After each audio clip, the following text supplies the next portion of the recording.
and he was still alive, he would tell me and my sister stories, and that was when I first heard of James Connolly.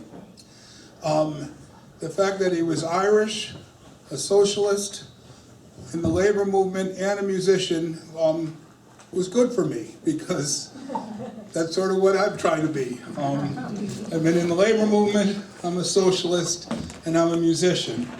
And I was thrilled that John asked me to do this tonight. I've been asked before, I couldn't do it. As a musician, you play most every Friday night, and I'm off, and so I was really pleased to be able to do it.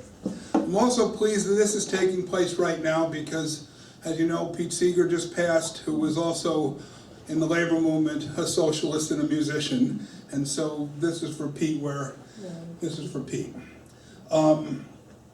We have wonderful people here tonight. We have Mat Callahan, who's a musician, composer, producer, author, community activist with a long list of credits. He was in a great duo called Prairie Fire and a band called the Looters. Made a bunch of records. He's the author of the book, The Trouble with Music. And I understand that at one point he went to Switzerland to do some work in music and met his wife, Yvonne Moore, who's the leading blues singer in Switzerland. So I'm going to see if I get a chance to go back to Switzerland with her, if my wife will agree. And yeah, room in your bag. I don't know if my wife will agree. They're on tour, on a U.S. tour, bringing to life the songs of James Connolly and the life of James Connolly. And they're going to speak and perform, and we're really pleased that they're here. So that's all I got to say.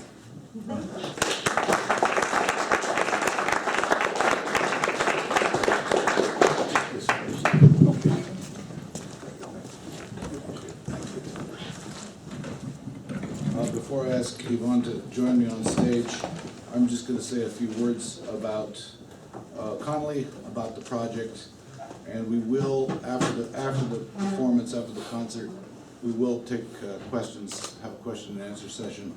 And Yvonne wanted me to bring this to your attention. This is what this is all about. Songs of Freedom, the first time it's available in 100 years, and the CD, which is the selection of the songs from Songs of Freedom.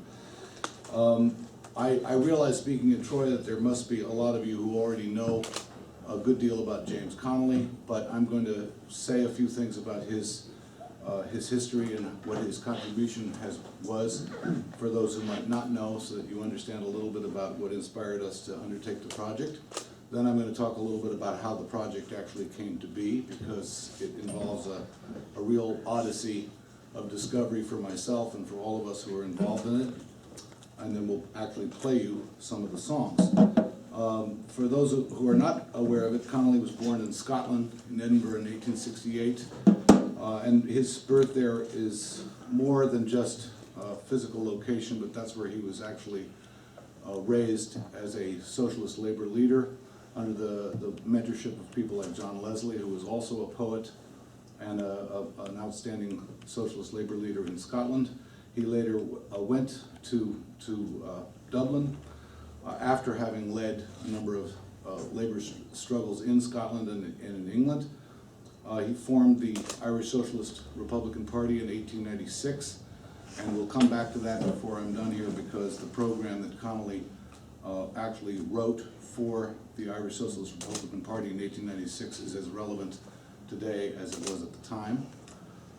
He subsequently led a number of important struggles in Ireland before coming to the United States, somewhat on the heels of a path-breaking historical work that he wrote called Labor in Irish History.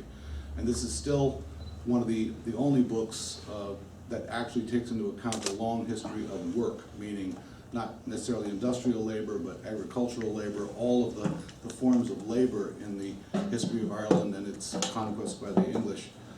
That book made him well known in the United States, and he was invited to make a tour in 1902, whereupon he came to New York, toured throughout the United States all the way to San Francisco, as a matter of fact. He returned to Ireland, but emigrated, as everyone here probably knows, to among other places, Troy in 1903. In 1905, when the Industrial Workers of the World was founded, he joined the Industrial Workers of the World, along with being a member of the Socialist Labor Party led by Daniel de Leon, in which he had a rather rancorous relationship, or with whom he had a rather rancorous relationship over various different issues. Again, a number of very important texts were written by Connolly at this time regarding religion, regarding unionism, whether it was industrial or political, and so on and so forth. I can only touch on these, you'll have to read them yourself. After a number of years organizing workers in the United States, for a variety of reasons, he actually decided to edit and publish Songs of Freedom. This was in 1907. I'll tell you more about Songs of Freedom in a moment, but this was an important event, and it raises a number of interesting questions. Certainly one was that what Connolly encountered in this country at that time was a multinational and multilingual working class. And it was obvious that with Yiddish speakers, Swedish, Finns, Italians, all kinds of languages being spoken, song played a very important role, a special role in bringing people together. And it's also clear from the contents of the introduction of Songs of Freedom, the original Songs of Freedom, that it was precisely Connolly's intention to bring the work of Irish authors to the American working class. And I'll talk more about that in a moment. At a later date, he returned to Ireland in 1910, and he joined with Jim Larkin in the formation of the Irish Transport and General Workers Union, and subsequently in 1912, the Irish Labour Party, which is the political wing of the Irish Transport and General Workers Union. And he and Larkin led, and a number of other figures, led what came to be known as the Dublin Lockout in 1913. This was commemorated all last year in Ireland.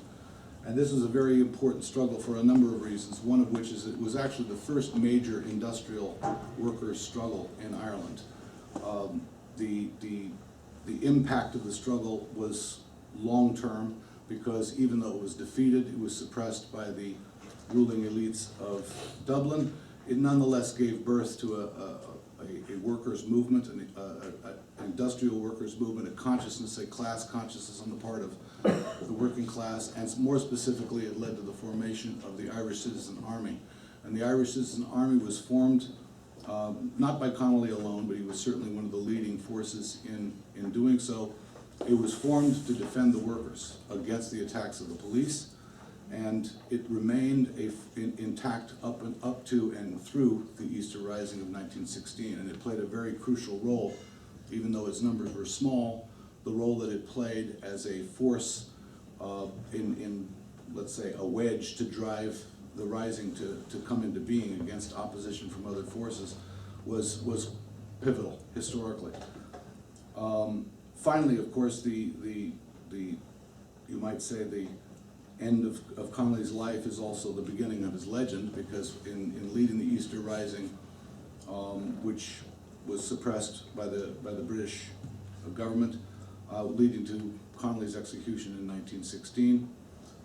This was sort of you might say, where his martyrdom or his heroic sacrifice made him a figure that cannot be really written out of history. However, what's often forgotten, and this is the important part about his relevance to today, and why we so much want people to read Connolly, even more than listen to our music. We want people to read Connolly, is because of the programs and the ideas that he had for solving the problems that working people all over the world face. And so I just quickly want to read from the program Connolly wrote for the Irish Socialist Republican Party in 1896. Object: establishment of an Irish Socialist Republic based upon the public ownership by the Irish people of the land and instruments of production, distribution, and exchange. Agriculture to be administered as a public function under boards of management elected by the agricultural population and responsible to them and to the nation at large. All other forms of labor necessary to the well-being of the community to be conducted on the same principles. Program: as a means of organizing the forces of the democracy in preparation for any struggle which may precede the realization of our ideal, or paving the way for its realization, or restricting the tide of migration by providing employment at home, and finally, of palliating the evils of our present social system We work by political means to secure the following measures. 1, nationalization of railways and canals. 2, abolition of private banks and money lending institutions and the establishment of state banks under popularly elected boards of directors issuing loans at cost. 3, establishment at public expense of rural depots for the most improved agricultural machinery to be lent out to the agricultural population at a rent covering cost and the management alone. 4, graduated income tax on all incomes over £400 per annum in order to provide funds for pensions to the aged, infirm, widows, and orphans. 5, legislative restriction of the hours of labor to 48 per week and establishment of a minimum wage. 6, free maintenance for all children. 7, gradual extension of the principle of public ownership and supply to all the necessaries of life. 8, public control and management of national schools by boards elected by popular ballot for that purpose alone. 9, free education up to the highest university grades. 10, universal suffrage. Now, had these ideas been applied, the crisis that is facing Ireland today would not have occurred. And in fact, if they are applied today, they can ameliorate or do away with many of the problems that we're all facing in the, as he called it, the problems of the evils of our present social system. So for this reason alone, we wanted people to read Connolly, not what I have to say, but what he had to say, because it remains relevant today, as obviously with all the changes that have taken place in the last 100 years, it nonetheless remains relevant. Now, as far as how we got into this project and how this project came to be, it's a completely different story. In fact, what happened was that I happened to have been born on July 14th, which is the anniversary of the French Revolution, and so on my 60th birthday, I wanted to celebrate by singing revolutionary songs. It just so happens that many of my friends are Irish, and we decided we would sing Irish revolutionary songs. And in the course of selecting from the thousands, literally thousands of revolutionary songs that are in the history of Ireland, 3 of us, Joe McHugh and Alan Burke and myself, began focusing on the figure of Connolly because, first of all, we were interested in his ideas and supported the things that I just read. And also it was interesting to note that though we all knew a lot of well-known Irish revolutionary songs, we didn't actually know any of his songs. We knew about his songs. We knew, for example, that he had written this famous quote, let me get it, that this famous quote was well known because it's been said so many times. No revolutionary movement is complete without its poetic expression. If such a movement has caught hold of the imagination of the masses, they will seek a vent in song for the aspirations, fears and hopes, the loves and hatreds engendered by the struggle. Until the movement is marked by the joyous, defiant singing of revolutionary songs, it lacks one of the most distinctive marks of a popular revolutionary movement. It is the dogma of the few and not the faith of the multitude. And as a matter of fact, I knew this personally because it was on the wall of the Starry Plough in Berkeley, where I'd played at least 25 times over the last number of years. So I was, frequently confronted with this statement. And when we were looking for songs and thinking about the repertoire, we fairly early on decided that we would focus on at least the lyrics we could find to Connolly's songs, because we were aware that quote came from Songs of Freedom. Okay, Songs of Freedom, what's that? I thought, oh, well, in this internet age, I'll find Songs of Freedom on the internet. And so I began doing a search and found out through a diligent bookseller in County Mayo that not only would I not find Songs of Freedom on the internet, I would not find Songs of Freedom anywhere, because there is only one copy in existence, and that is in the National Library in Dublin. And I said, well, I don't have time to go there now. I need a songbook now. I need these lyrics now. And he said, well, I can help you. There is a James Connolly Songbook, which was published in 1972 by the Cork Workers Club, and you can get copies of that because it remains in print. So I said, that's fine, that'll do. And I got this battered copy from a bookseller in London, and we set to work. And this was just a little chapbook, which began with that quote I just read. The introduction was this famous statement from Connolly, and inside there were actually 24 songs by Connolly, and there were a couple of others by, there was a poem dedicated to him by Maeve Cavanaugh, and some other things, but basically it was his text. And so we said, all right, well, let's go to work. But we discovered that most of the songs had no music. There was no music at all in the book, and there were only a few, you know, to the tune of, to the air of. So we said, well, what are we going to do? You know, we've got a few months to get this together. We wanted to organize it with a number of musicians, so we'd have to have music and rehearsals. But we were emboldened to write our own music by two things. The first was that we knew that Connolly had not been a traditionalist, shall we say, about music. He set his words to popular tunes of the day, whether they be Scottish or English or perhaps American for that matter. And all he was concerned with was that people sing the songs, and that these songs be easily learned and easily transmitted by whatever means, whatever musical means were available. And the other thing was that in the introduction to the James Connolly Songbook, it was written that something to the effect that if, you know, tunes may pass into memory, into the fog of history, but we encourage young workers, as they put it, young workers to write their own music to contemporary themes and use these lyrics. So that was what we decided to do, and we didn't feel like we were violating some trust as long as we stuck to Connolly's text. Anyway, the party was a big success. We had a great time. We managed to do it. And afterwards, the Irish contingent of our multinational band, including Irish, American, and Swiss musicians, insisted that we put this out. And I said, well, you know, that's easier said than done. Surely other people have done this. We've got to do a little bit more research. And so I went to Dublin to see the original Songs of Freedom, and that's when I realized that there was a lot more here than originally met the eye, because in the introduction to the songbook, I found that not only was this statement, which has so often been quoted, but the rest of the introduction, which said that the songbook was dedicated to the American working class. It was published in New York, not in Ireland, and it was, as Connolly put it, the contribution of Irish authors to the socialist poetry of the world. And that's when it suddenly dawned on me that this cannot be lying in this box in a library. It should be made available to everybody, like the little red songbook of the IWW is today. You can still get these artifacts. This book, which even precedes the IWW songbook, which was published in 1911, has been unavailable for all this time. So we started to set about raising funds and, you know, talking to different people in Ireland as well as in San Francisco, where I still have friends who are Irish Republicans and labor activists.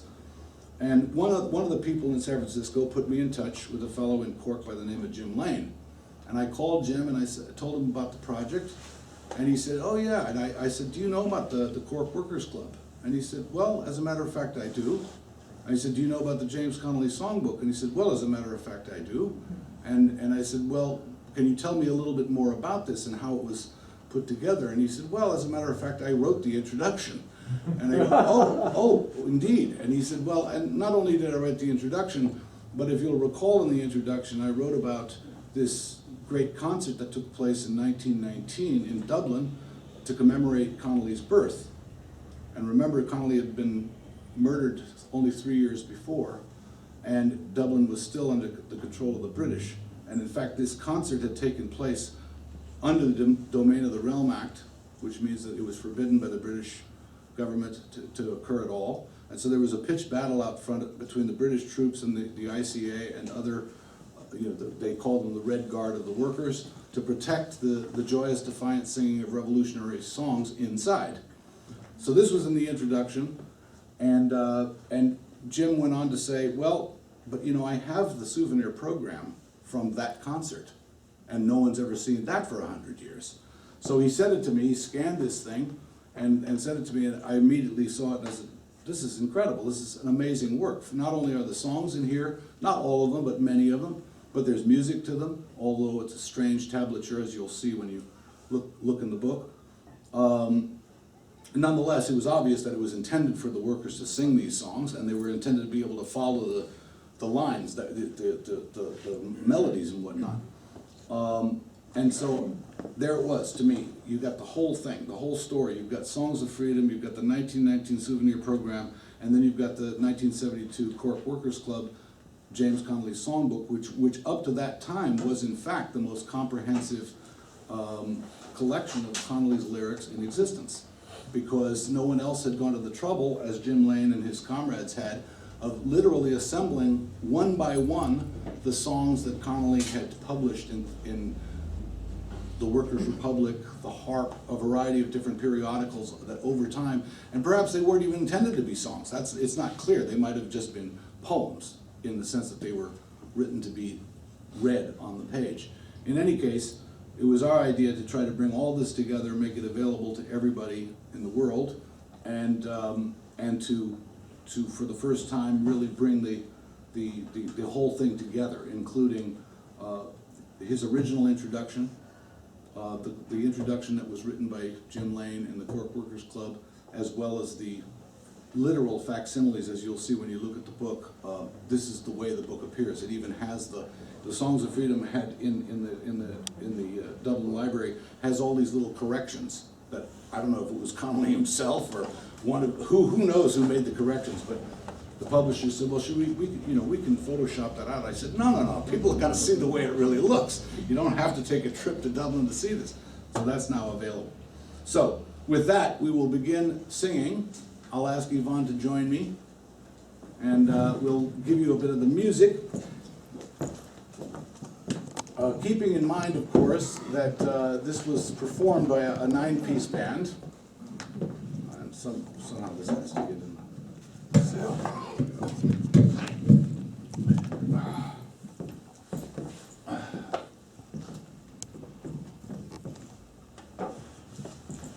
And as a matter of fact, I'm really proud, and that's why I wanted you guys to see.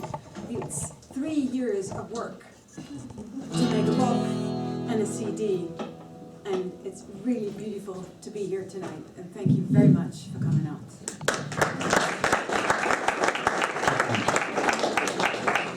Are you there? No, not yet. Get ready for the stage. Take a little treble down. Just a Yeah, little bit. take a little treble down. We can also stand back a bit. As I said, keep in mind that the band consisted of Welland pipes, fiddles, accordion, a couple of guitars, 5 singers. So we'll do the best we can with the 2 of us in this guitar.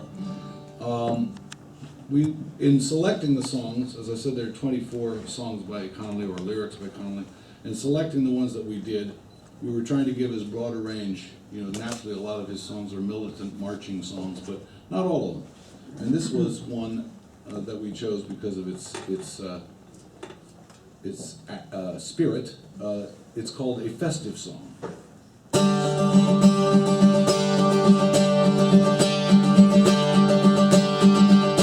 Comrades clasp hands, the time demands. This night we spend enjoying the jovial word on festive board, grim drunken care destroying. Liquor this night shall sparkle bright with homage paid to beauty, and brave men who off conflict do shall take the rest from duty. Then fill a cup with liquor up, let every man his neighbor, that in the light of truth till fight to win the world for labor. Comrades, the tears of class through years have shed the wide world over, have taken root, and soon the food our tyrants shall discover. And when at length we show strength and send each despot flying, with joy and mirth like ours the earth shall hail oppression dying. Then fill the cup with liquor, let every man his neighbor, that in the light of truth he'll fight to win the world for labor. For who with zest can laugh the best, but he who laughs the longest, and in the fight twixt wrong and right, the laugh is with the strongest. Since time began, fate's mighty plan, the laugh gave to the proudest. But history shall tell that we did laugh the last and loudest.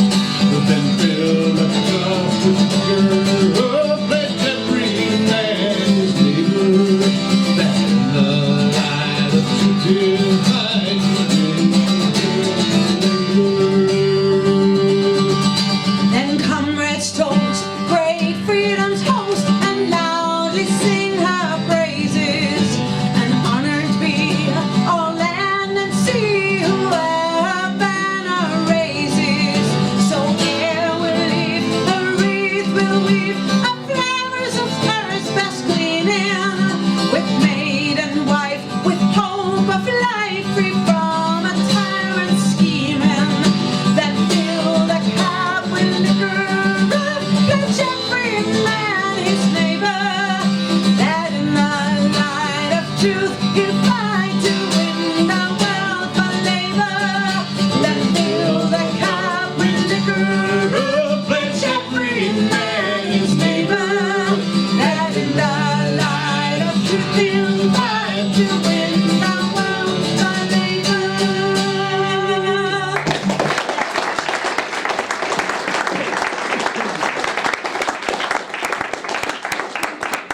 Funny thing about that is that Connolly was a teetotaler. He didn't drink. But obviously he had no objection to workers raising a glass. This next song has a line in it that perhaps some of you have heard. I know I did, but I never associated it with the song. It's a line that appeared in different references to Connolly, and it was, "We only want the earth." But the actual name of the song is "Be Moderate."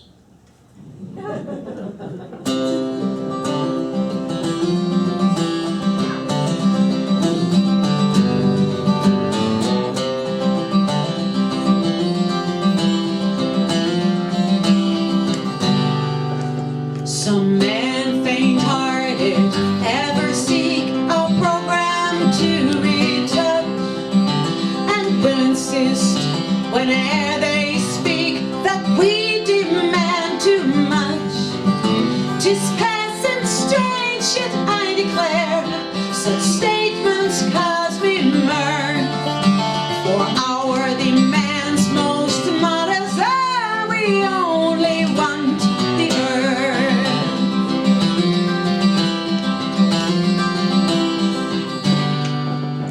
Be moderate, the timbers cry, who dread the tyrant's thunder. You ask too much and people fly from you aghast in a wonder. 'Tis passing strange, and I declare such statements cause me mirth. For our demands most moderate are, we only want the earth.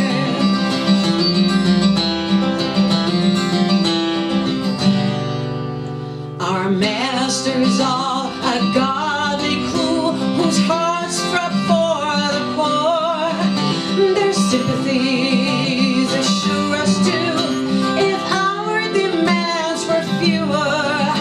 Most generous souls, but please observe, what they enjoy from birth is all we ever had the nerve to ask, that is the earth.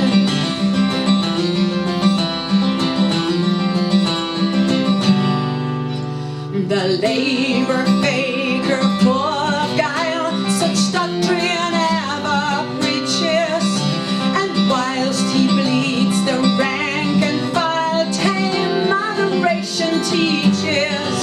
Yet in his despite, we'll see the day when, with sword in its girth, labor shall march in war array to seize its own, the earth.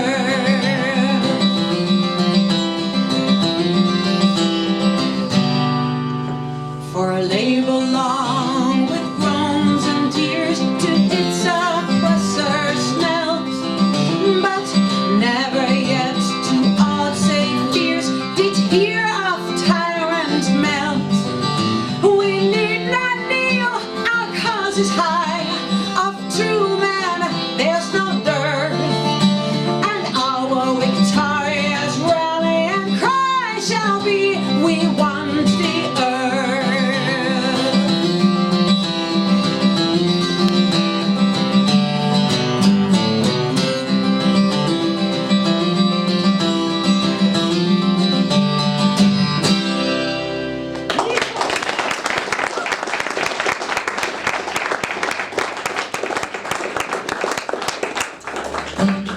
This next song actually did have a tune to which it was set, and that tune was Clare's Dragoons, which is an 18th century, at least that old song, which we knew and had various versions to listen to.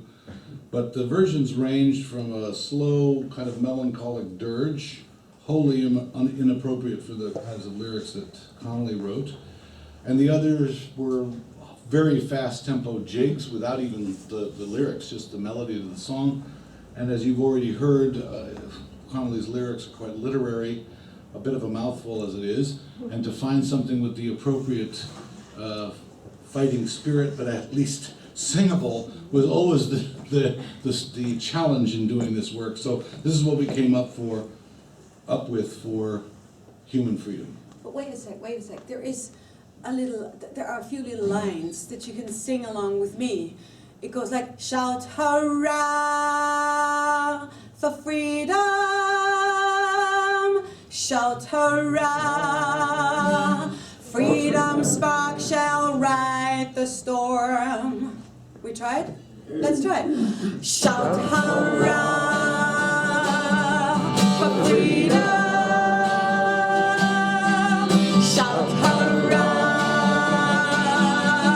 freedom's spark shall ride the storm. So that's the harmony. He sings the lead. If you like, you can go with the lead. This is called Human Freedom.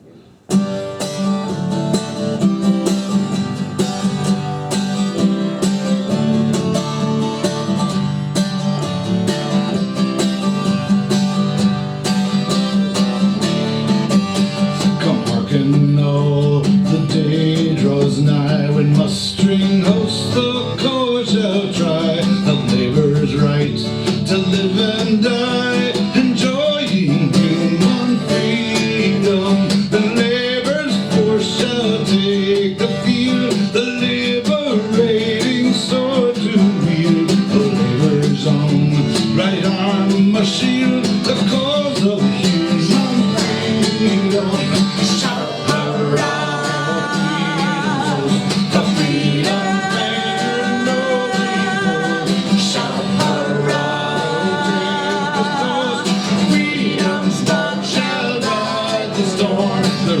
Our heroes' lives have fought, the truths our martyrs died and taught, the hearts of men with passion hot prepare for human freedom.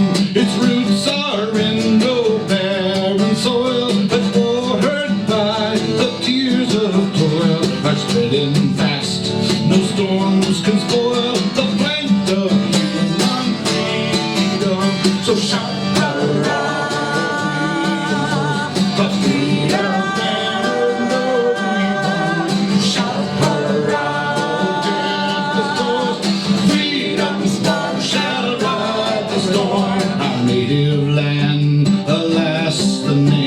is but a sound to tell our shame. What land have they whose spirits tame the loss of human freedom? When lake and river, hill and dale, hear children's cry and women's wail of suffering rise on every gale for lack of human freedom. So shout hurrah!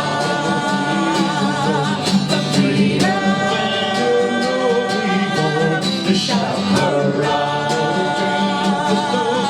Freedom's spark shall ride the storm. Our banner waves o'er many bands through mountain, ocean, severed lands, with active brain and skillful hands, fighting for human freedom. For ancient feuds no more divide, and ancient creeds thrust aside. Our class we know through battle's tide, but bear the flag of freedom. For this sincere the world began, their troubled course the ages ran, and earth in long travail for man, their seed of human freedom. For us and ours that heritage was handed down from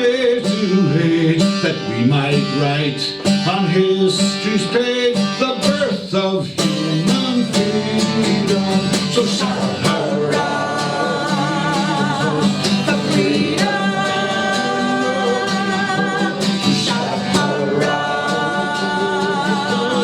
freedom's march around. One time, shout. hurrah for freedom's oath. Shout hurrah for Tempest oath. Shout hurrah for freedom's oath. Shout hurrah.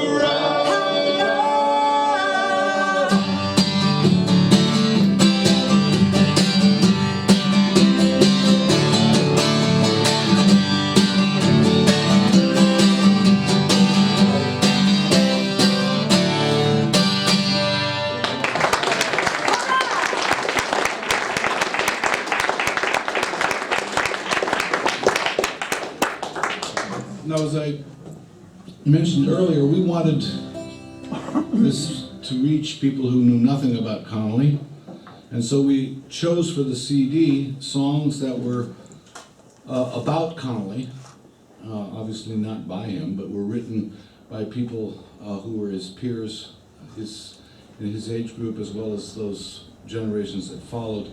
And this is one that was actually put to a very old Irish song, but the lyrics were written by Dominic Behan, Brendan Behan's brother. And there are two references here that I want to call attention to. One is now William Martin Murphy and his Dublin Millionaires. And this is a reference to the sort of symbolic and actual head of the ruling elites of Dublin that crushed the workers in the Dublin Lockout in 1913, and was obviously a hated figure. The second reference is, and when the bosses tried to sweat the lads down on Glasgow's Clyde. And this is a reference to the struggles that Connolly led in Glasgow itself. And I want to add that when we launched the book in Scotland, the Scots were quite keen to make it known that not only was Connolly born in Scotland, but in fact was a leader of the Scottish worker struggle as well.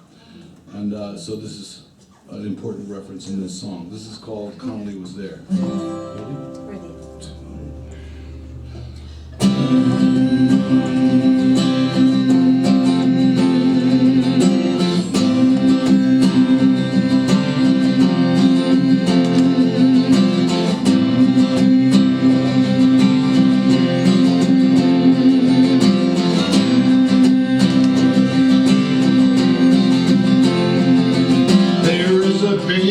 History, when the workers they fought back, and the might of exploitation at last began to crack.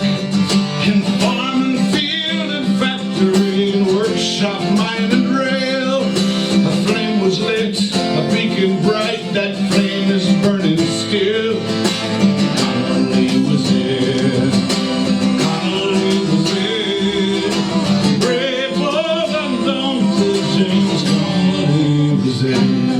James Connolly, Connolly was there. James Connolly, Connolly was there. Now William Martin Murphy and his Dublin Millionaires tried bribery, corruption, hypocrisy and fear to break the workers' unity. Scads they did enlist, but all their graft was shattered by a scarlet iron fist. Yes, Connolly was there. Connolly was there. Brave was undaunted James Connolly was there. James Connolly, Connolly was there. Connolly was there. James Connolly, Connolly was there. And when the bosses tried to sweat the lads down Glasgow's Clyde, a voice like roaring thunder shook them in their stride. In Liverpool and Belfast, where the worker lives in hell, Connolly rose and gave them hope. The truth to you I'll tell. Connolly was there. Connolly was there. Brave, bold, undaunted James Connolly was there. Connolly, James Connolly, Connolly was there. Connolly was there.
This next one happens to be the first song, according to all accounts, that Connolly ever wrote.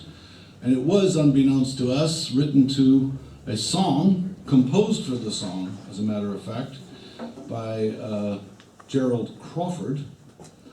Connolly wrote it in 1903, and people have asked us along the way here whether or not the workers actually sung this song, or sung these songs, and indeed they did. This was very popular amongst the workers, particularly in Glasgow and Liverpool and Belfast, as was mentioned in the previous song. We discovered, when we found that after all the music had been written and recorded and everything was done on that side, and we got this 1919 souvenir program from Jim Lane, we discovered the music itself, and there were actually these bizarre tablature, which I'd never seen and still don't quite understand. And as a little anecdote on the side, we were visiting Pete Seeger last year, and we had the mock-up of this book.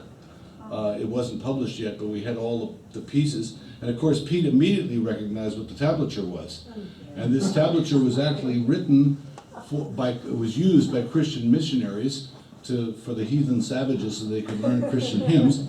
And of course, it was widely used by people who were illiterate in music, including English, Irish, Scottish workers and whatnot. So it was obviously, it was evidence, you might say, that in this souvenir program, the workers were going to take these songs, this program in with them and sing a rebel song. But having not known that and really loving the lyrics, we had to put our own music to it. Here it is.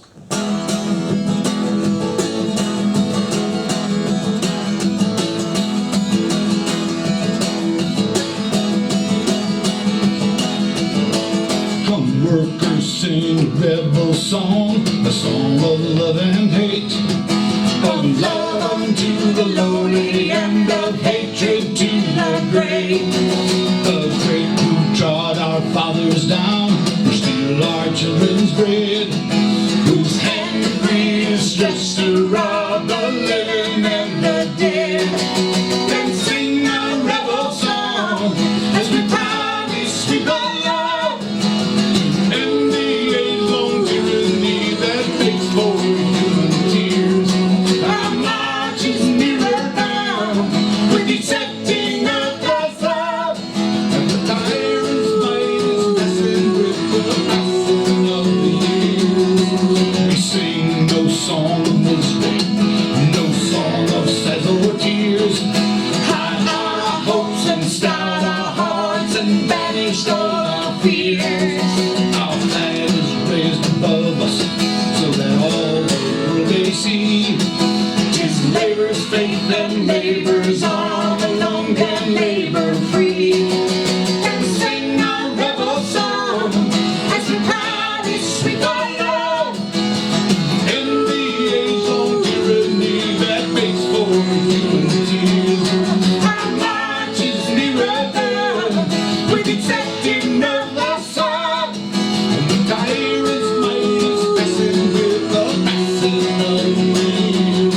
Out from the depths of misery, we march with hearts aflame, with wrath against the rulers false who wreck our manhood's name.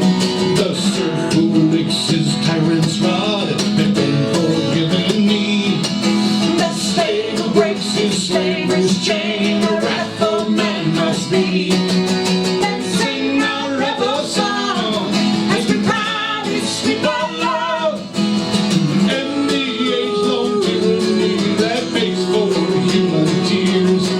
Our march is nearer now, with each setting of the sun, and the tyrant's might is messing with the passing of the years.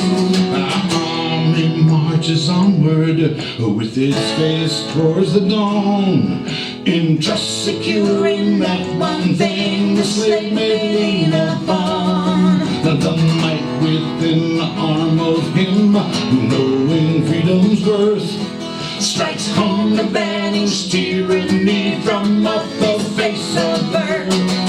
And sing our rebel song as we proudly sweep along, in the age-long tyranny that makes for human tears. Our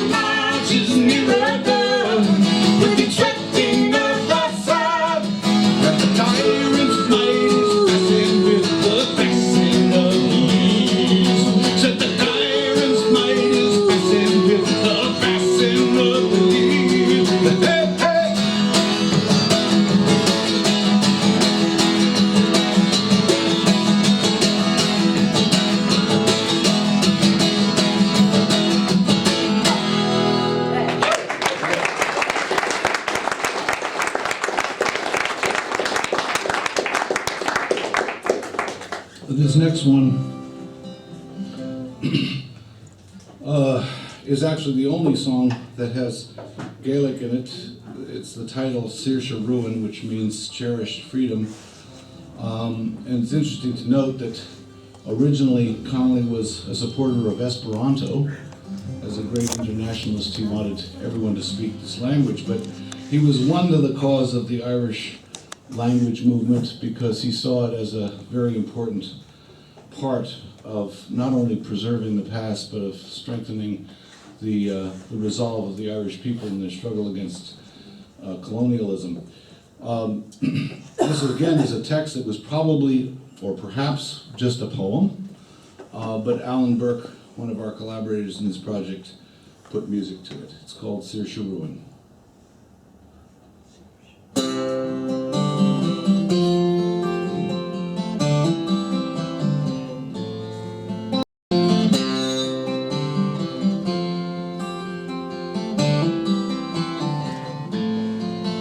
Now Saviour yet to be, Saoirse Ruin, nearer than life to me, Saoirse Ruin. May all I give to thee grant that mine eyes may see thee in thy majesty, Saoirse Ruin.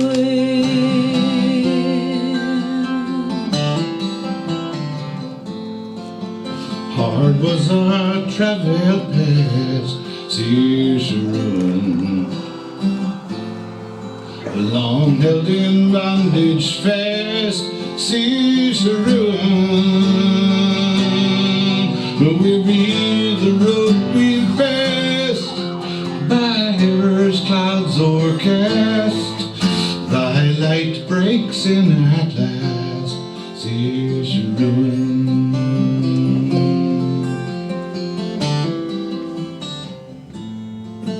Oft had thou master's tongue, Saoirse Ruin, and gleefully thy glory sung, Saoirse Ruin. Loudly thy harp hath strung, widely thy praises flung, yet away from you they run, Saoirse Ruin.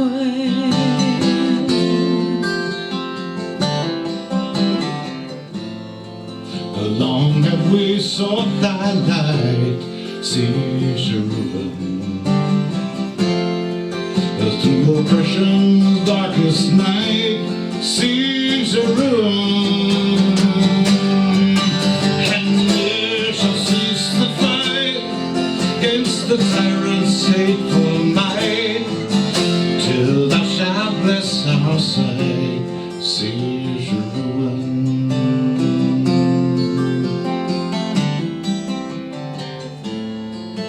For then we march today, freedom our own.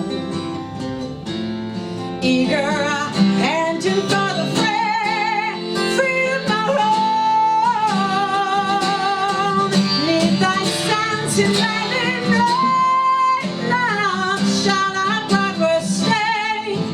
Soon thou shalt reign always, Saoirse Ruin.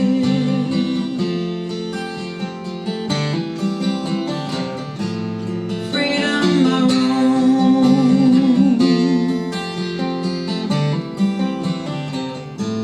Saoirse Ruin.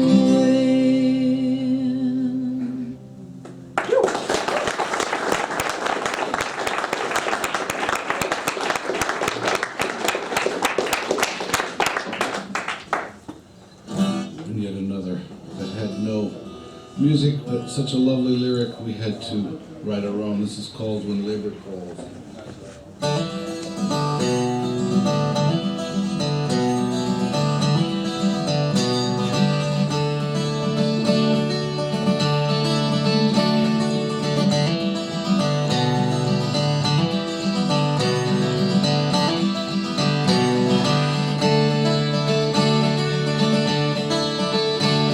When labor calls her children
to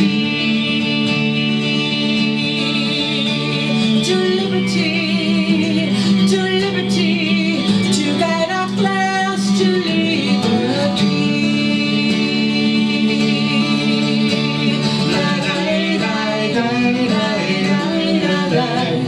La da da da da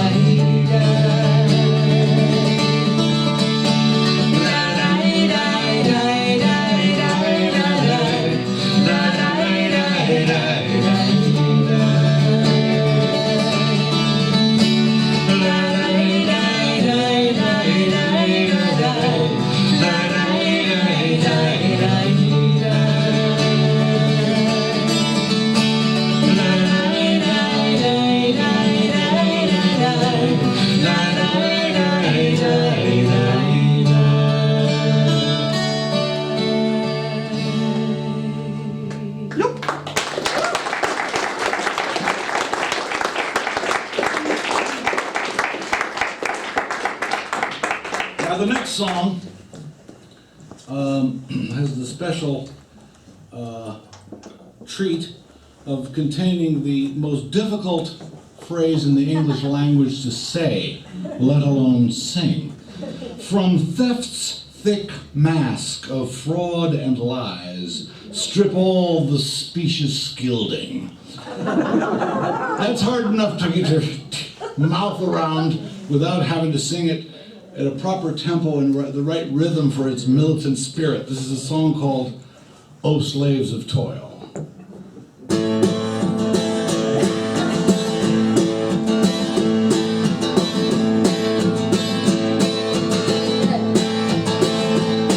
When man shall stand erect at last and drink at wisdom's fountain, and to the earth in scorn shall cast the chains his limbs abound in, then from his loins a race shall spring fit peer of gods and heroes. Oh, blessed be they who at whose efforts bring the day now more near us.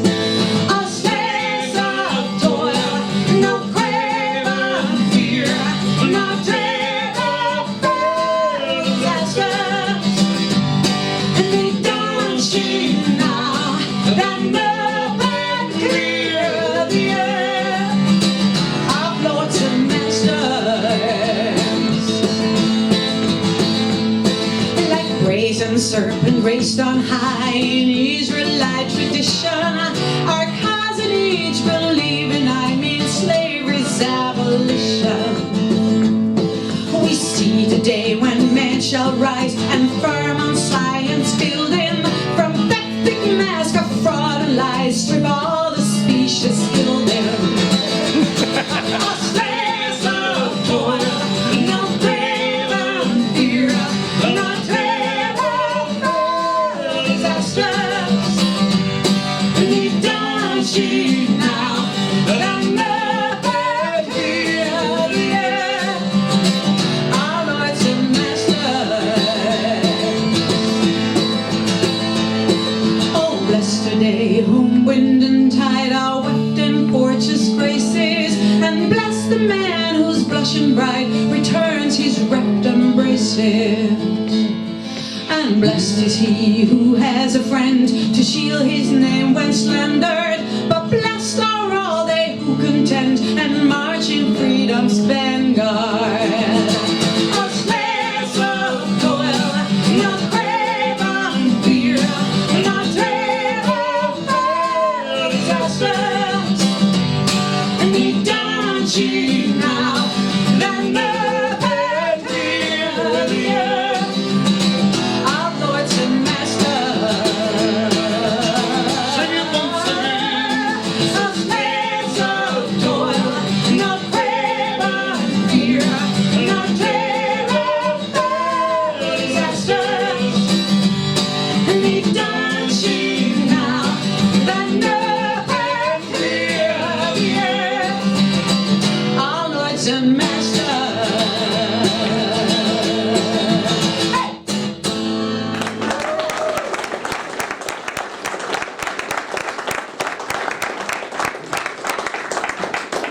This next one needs some explaining simply because the juxtaposition in the lyrics between the war flags of labor and the nod of a tyrant rushing nations to war convinces me that this was actually written probably during the war, the First World War, obviously before the Easter Rising. But Connolly was very keen on the workers of all nations not supporting their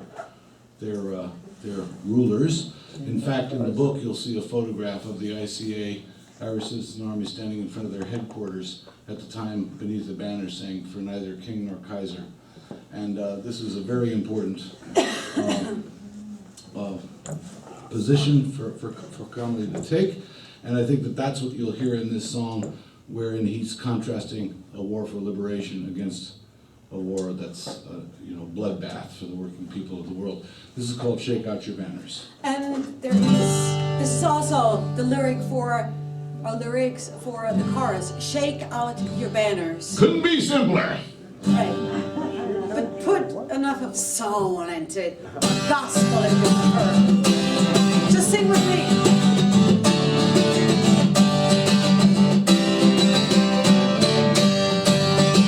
Come shake out your banners and forth to the fight.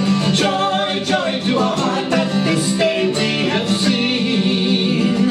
When the war flags of labor salute in the light of freedom for mankind around us doth stream. Oh, the tyrants make way, bless the blood they have poured over the fields of the earth, their crowns to be dim. May rise to our thoughts as we unsheath the sword and harden our hearts against the spoilers of men. Shake out your banners. Shake out your banners. Shake out your banners. Shake out your banners. Shake out your banners. Shake out your banners. Shake out your banners. Yeah, I'm missing the song and the gospel, but you got the words now, okay?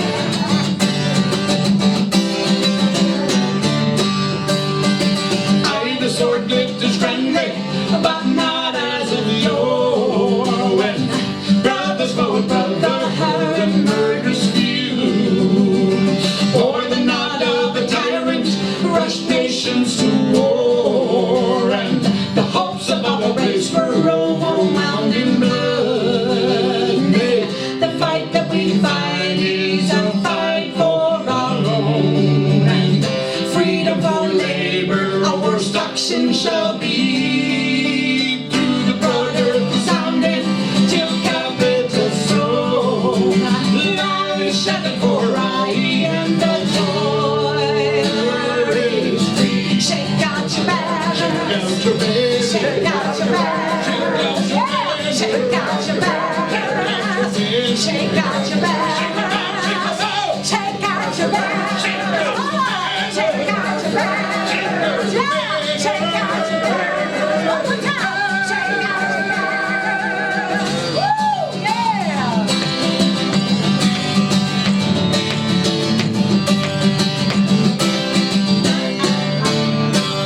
All right.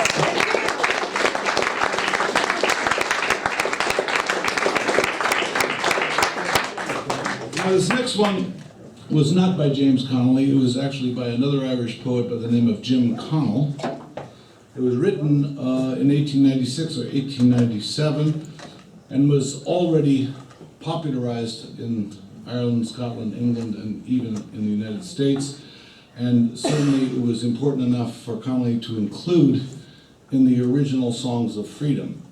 The only problem we had was that when we got to singing it with a group that included Irish, American, and Swiss singers, the Swiss had a bit of difficulty taking the song, this militant workers' anthem, seriously when it was sung to the tune of O Tannenbaum.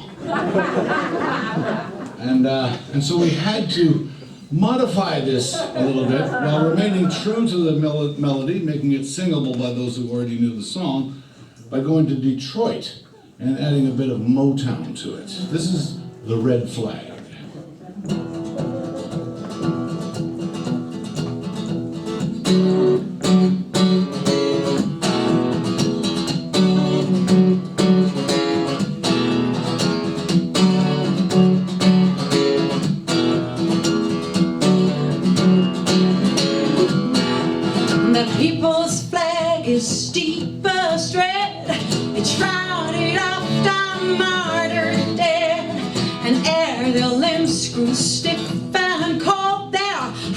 blood dyed its every fold. I raised the scarlet standard high. Within its shade we live and die. Though cowards flinch and traitors sneer, will keep the red flag flying here. Oh yeah. It waved above our infant might when all ahead seemed dark as night. It witnessed many a deed and vow. We must not change its color now. And raise the scarlet standard high. Within its shade we live and die. Oh, cowards flinch and traitors sneer. Well, keep the red flag flying here, yeah. Keep it flying here. It well recalls the triumphs past. It gives the hope of peace at last. The banner bright, the symbol plain of human right and human gain. And raise the scarlet standard high. Within its shade we live and die. Oh, cowards flinch and traitors sneer. We will keep the red flag flying here, yeah. It suits today the weak and base, whose minds are fixed on health and place, to cringe before the rich man's frown and haul the sacred emblem down. And raise the scarlet standard high. Within its shade we live and die. Oh, cowards flinch and traitors sneer. We will keep the red flag flying here. Oh yes we will keep that red flag flying here. Yes we will, yes we will, yes we will. Just keep that red flag flying.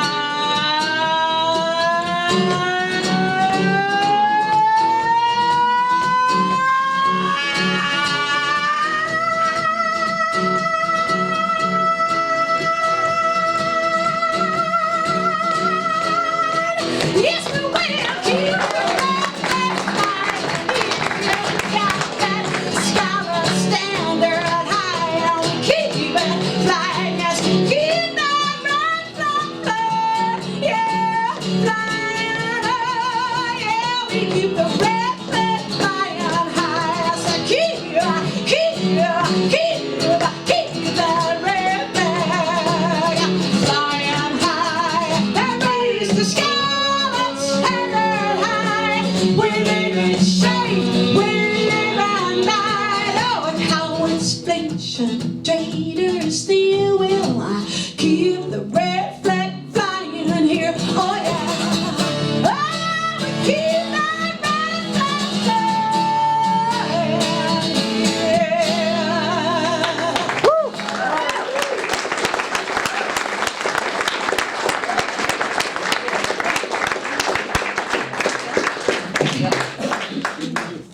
Now, before returning to Connolly's text, we've been asked quite a few times along the way here about the music he encountered when he came to the United States. And we've been asked whether or not Connolly ever met Joe Hill. And while there's no evidence that he actually met Joe Hill, he did in fact join the Wobblies. He certainly was a contemporary in terms of when they lived. And furthermore, one of the songs that Joe Hill wrote, in fact, one of the only songs that Hill actually wrote music to, most of his songs were like Connolly, set to other existing music, and in fact most of Joe Hill's songs were parodies. They were deliberate, sarcastic, very humorous, biting, ironic tunes, melodies. But this one he actually wrote the music to, and he dedicated it to Elizabeth Gurley Flynn. Oh, man. And Elizabeth Gurley Flynn not only knew Joe Hill, knew James Connolly, but toured with James Connolly in the United States. And furthermore, when the Connolly family moved to the Bronx, they lived next door to the Flynn family. So there could very well be some more than just a casual or spiritual connection between Joe Hill and James Connolly. Of course, they were both shot by the authorities, so that links them in yet another way. But this is a song called The Rebel Girl.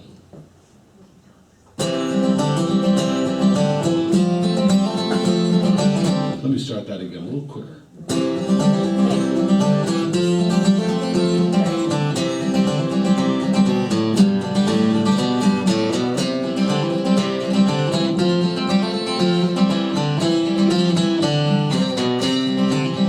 There are women of many descriptions in this queer world, as everyone knows. Some are living in beautiful mansions and are wearing the finest of clothes. There are blue-blooded queens and princesses who have charms made of diamond and pearl. But the only and thoroughbred lady is the rebel girl. She's the rebel girl to the working class. She's the strength of this world. From Maine to Georgia, you'll see her fighting for you and for me. Yes, she's there by your side with the courage and pride and the workers' red banner unfurled. And I'm proud to fight for freedom with the rebel girl.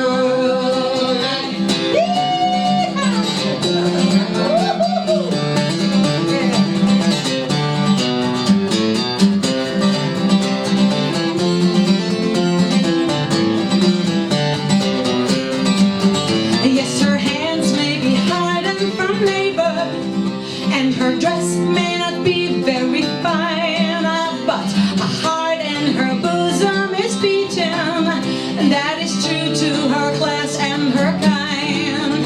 And the bosses know that they can't change her. She's died to defend the workers' world. Yes, the only and thoroughbred lady is the rebel girl. She's the rebel girl to the working class. She's the strength of this world. From Maine to Georgia, you'll see her fighting for you and for me. Yes, she's there by your side, got the courage and pride and the workers' red banner unfurled. And I'm proud to fight for freedom with the rebel girl. Yes, I'm proud to fight for freedom with the rebel girl.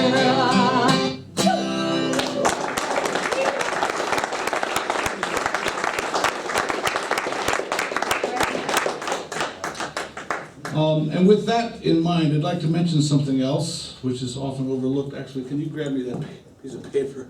Please get scattered around here. A lot of people overlook the fact that Connolly was actually a feminist, and we want to call attention to one of his more famous statements. The worker is the slave of the capitalist society. The female worker is the slave of that slave. None so well fitted to break the chains as they who wear them, none so well equipped to decide what is a fetter. In its march towards freedom, the working class must cheer on the efforts of those women who, feeling on their souls and bodies the fetters of the ages, have arisen to strike them off. And cheer all the louder if, in its hatred of thraldom and passion for freedom, the women's army forges ahead of the militant army of labor. And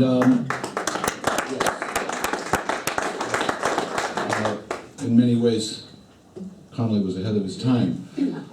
In the next song we'd like to do, again, something that might have, Connolly might have encountered it in some form or fashion. In fact, he must have.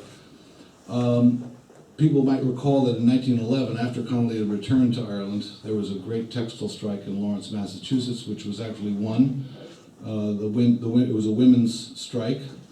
It was commemorated by a poem by James Oppenheim, which was set to music. But Mimi Farina did not know that, and like us, wrote her own music to this poem.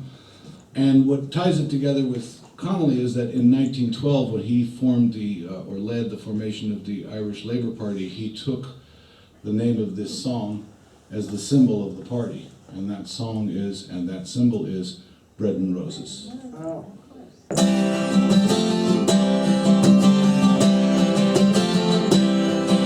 As we go marching, marching in the beauty of the day, a million darkened kitchens, 1,000 middle loaves gray, a touch of the radiance that at a sudden sun discloses that for the people who are singing, bread and roses, bread and roses.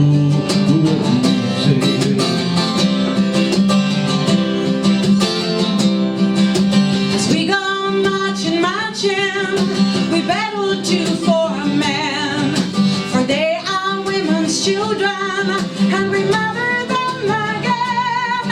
Our lives shall not be sweated from birth until life closes.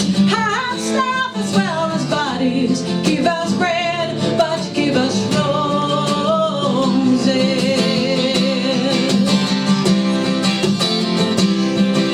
As we go marching, marching, unnumbered women dead, go crying to our singing their ancient call for bread. Small art of love and beauty, their drudging spirits new. Yes, it's bread that we fight for, but we fight for roses too.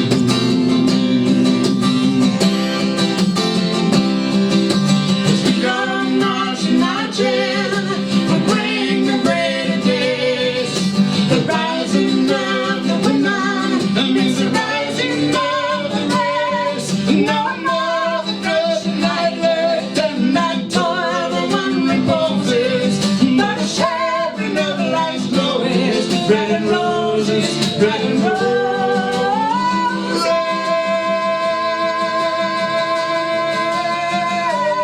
I shall not be sweated from birth until life closes. Hearts love as well as bodies, bread and roses, bread and roses.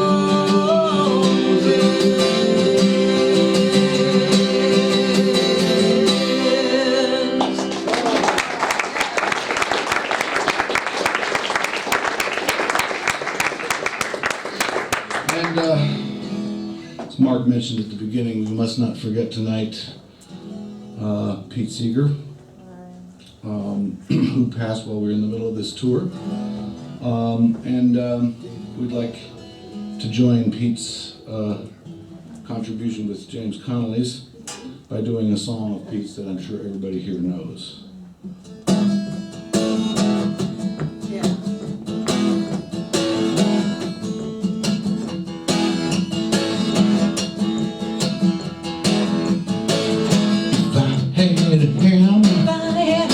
I'm hammering them on, hammering the evening, all over this land. I hammer out danger, I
got the hammer, Well, I got a hammer. and I've got the bell, Well, I got a bell.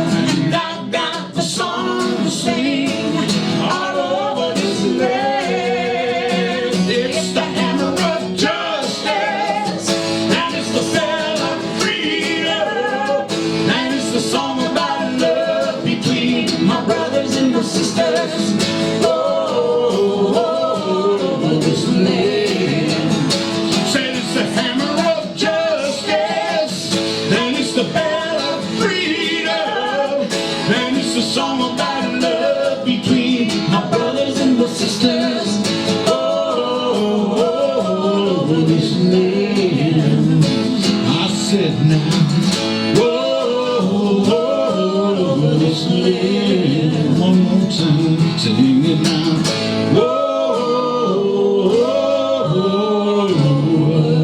this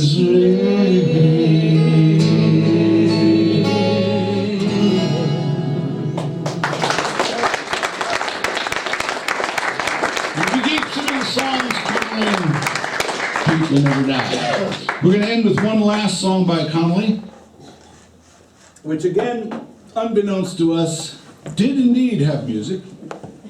And as if to prove that this music was not only known, but was sung by workers, I performed this in Edinburgh, and a woman came up to me after the show and she said, you know, we used to sing that song in our union meetings. She was about, I would say, in her 60s, probably retired. She said, we used to sing that song. And I said, oh, you did? She said, yeah, I'll show you. And she sang it to me, right there, a cappella. So I know for a fact that not only did workers sing these songs, but they sung this one, but we did our own version to it, and she approved, and it's called Watchword of Labor.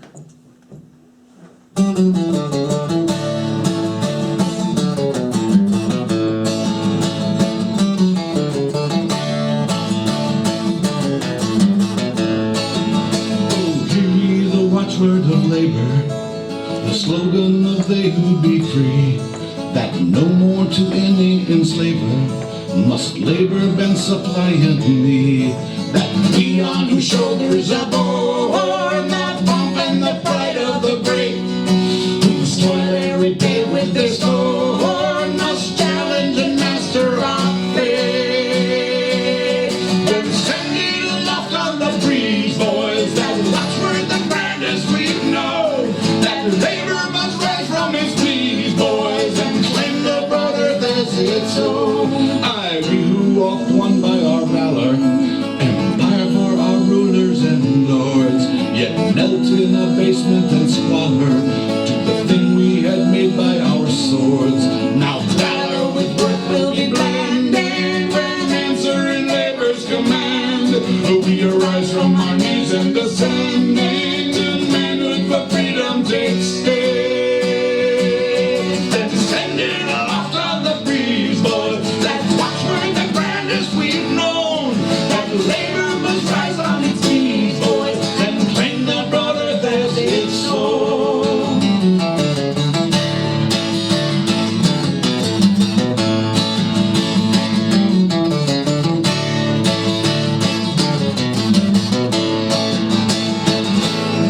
Ladies and gentlemen, the band for you tonight, on guitar, Mat Callahan. And of course, on vocals too. And joining in the vocals, my name is Yvonne Moore. Thank you again.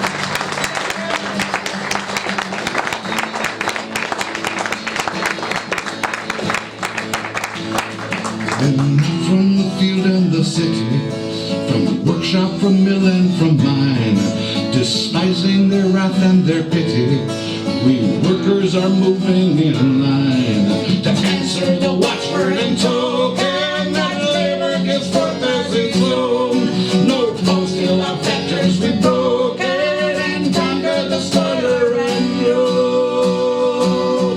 Then send it aloft on the breeze, boys, that watchword the grandest we've known, that labor must rise from its knees, boys, and claim the broad earth as its own. Then send it aloft on the breeze, boys,